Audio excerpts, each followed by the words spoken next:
Hi there! Welcome to Pallet University. World of Pokemon is a mysterious place to us here on Earth. Fantastic creatures that roam around in the wild and some that stay loyally by our side.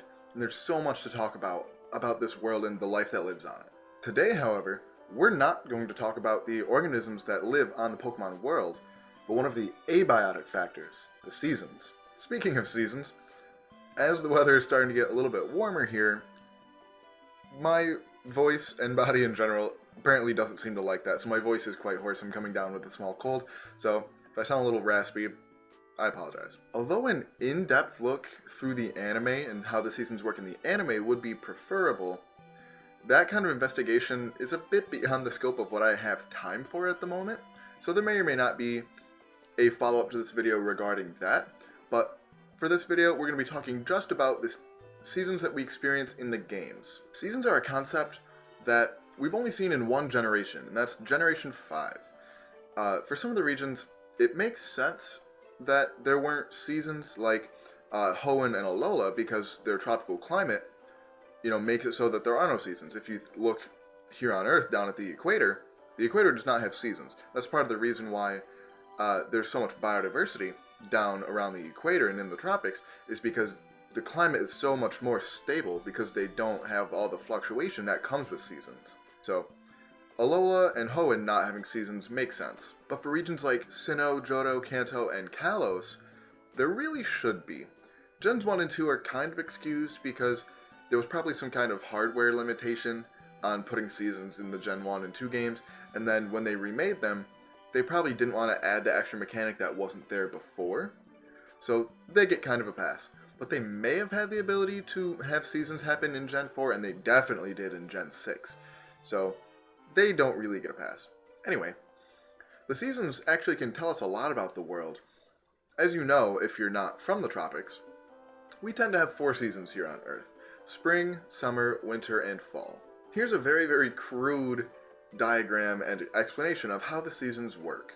The seasons happen because the Earth is tilted. As the Earth spins or rotates around its axis, which is pointed at 23 degrees, sometimes the axis is pointed toward the sun, and sometimes it's away from the sun. When it's summer, the northern hemisphere is tilted toward the sun, and the southern hemisphere is tilted away, making it winter for them. While in the North's winter, it's the opposite. The north is pointed away from the sun, while the south is tilted toward the sun. In spring and fall, it's not tilted either toward or away from the sun, which is why we have equal night and day when the season starts. This whole cycle takes place over a course of 365.25 days. Fun fact, the 0.25 is why we have a leap day every 4 years, because that 0.25 makes up for a whole day. All that works out to the Earth moving around the sun at roughly 67,000 miles per hour. That's a really important number, so remember that one. But the thing is, that's apparently not how it works in the world of Pokemon. In a span of 4 months, the planet that Pokemon takes place on moves the same distance as our Earth does in a whole year. Now that makes a lot of assumptions about, the mass and orbit of, Pokemon's Earth and Sun, but we've been given no evidence that these factors are significantly different than the ones in the real world, so we'll just assume that the Pokemon solar system works the same as ours in ways that would impact seasons. So how does that work? Well, one would think, if you just, speed up Earth moving around the sun, that would make up for it. Well, not quite. If that were the case, the Earth would be moving at around 268,000 miles per hour around the sun. That kind of speed would make it so our Earth's orbit would go from, just say this size to this size. It would get much, much bigger, which would, at the end of the day, increase the length of the year because you have a lot longer distance to travel. So that's actually counterproductive. So you can't just speed up Earth and have it work. That's not how physics works. So let's look at it from a little bit of a different angle, and let's take a look at some of the other planets in the solar system. In the Pokemon world, if each season is 1 month, then a whole year of 4 seasons would be roughly 120 days. So let's take a look at some of the lengths of the years of some other planets, starting with Mercury. Mercury has a year of 88 days, which is reasonably close in the grand scheme of things to 120 days. But So you'd think maybe we could just move Earth closer to the sun, and it would make the year shorter, which it absolutely would. But being that close to the sun is really, really bad. For example, Mercury has a mean temperature of 137 degrees Celsius or 278 degrees Fahrenheit. When I say mean, I mean average. So on the side that's facing the sun, it will be much, much higher than that.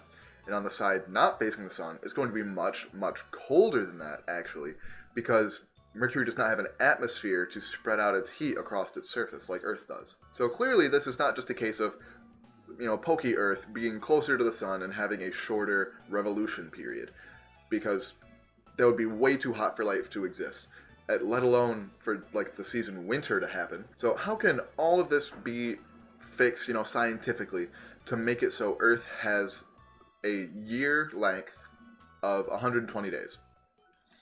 In short, I really don't know. I've asked a buddy of mine who's finishing up his master's in aerospace engineering his thoughts on it, so I'm waiting to hear back from him after he crunches some numbers. So expect a follow-up video on this one. Hopefully he'll get back to me relatively soon and I can update you guys on what he has to say. In the meantime, so I can give you guys some kind of an answer on how this could work, let's look at the Pokemon mythos for an answer. So to get that revolution period of 120 days, we have to accept that PokEarth is going to be much closer to the Poke-Sun than our Earth is. So how do we reconcile all the heat and radiation coming from the sun, but still having life and ice and things like that on PokEarth? This is actually a rather simple answer mythologically. We can just say that the emissary of the sun, Solgaleo, protects the world from the lethal amounts of heat and radiation that being so close to the sun would cause. That's basically the only way I could come up with for the seasons being the way they are in Generation 5. And like I said at the beginning of this video, a more complete review of the anime would likely yield better results, but I personally don't really follow the anime, and I focus almost exclusively on the games on this channel to begin with. So that's what we're going to continue rocking with, and hopefully, maybe somebody who's got a lot more free time on their hands can go through the anime and figure that out. Let me know your thoughts on this whole idea down below, and if you have any physicist friends, pose them this question as well to see what they think. I'm a paleobiologist. Physics really isn't my thing. So any input that I could get from somebody who knows more about this topic than I do would be much, much appreciated. Make sure to follow us on Twitter at Pallet_U so you can have your physicist friends tweet at me with their suggestions, let me know their thoughts, and as always, there's a time and place for everything.